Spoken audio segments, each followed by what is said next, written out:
আঞ্চলিক আবহাওয়া কেন্দ্র কলকাতার দৈনিক আবহাওয়া আপডেট ভিডিওতে আপনাকে স্বাগত। রাজ্য জুড়ে শুষ্ক আবহাওয়া বিরাজ করছে। দক্ষিণবঙ্গের সবচেয়ে কম সর্বনিম্ন তাপমাত্রা রেকর্ড হয়েছে শ্রীনিকেতনে 14.8 ডিগ্রি সেলসিয়াস।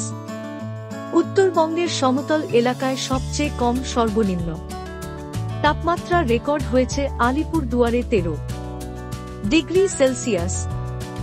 দার্জিলিং পাহাড়ে সর্বনিম্ন তাপমাত্রা রেকর্ড হয়েছে 7.2 ডিগ্রি সেলসিয়াস। বঙ্গোপসাগরের দক্ষিণ পূর্ব অংশে 22 নভেম্বর 2025 নাগাদ একটি নিম্নচাপের সৃষ্টি হওয়ার সম্ভাবনা রয়েছে।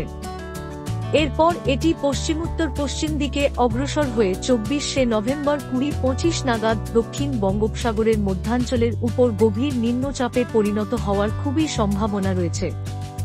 পরবর্তীতে এটি পশ্চিমোত্তর পশ্চিম দিকে অগ্রসর হয়ে পরবর্তী 48 ঘণ্টায় দক্ষিণ পশ্চিম বঙ্গোপসাগরের উপর আরও শক্তিশালী হওয়ার সম্ভাবনা রয়েছে।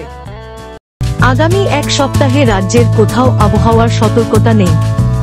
প্রধানত শুষ্ক আবহাওয়া থাকবে, তবে 21 থেকে 23 নভেম্বর স্থানীয়ভাবে দার্জিলিং জেলার 2-1 জায়গায় হালকা বৃষ্টিপাতের সম্ভাবনা রয়েছে। আগামী 7 দিনে পশ্চিমবঙ্গের জেলাগুলিতে ন্যূনতম তাপমাত্রা কোনো বড় পরিবর্তনের সম্ভাবনা নেই। আবহাওয়া সম্পর্কিত আরও আপডেটের জন্য আমাদের অফিসিয়াল ওয়েবসাইটটি অনুসরণ করুন।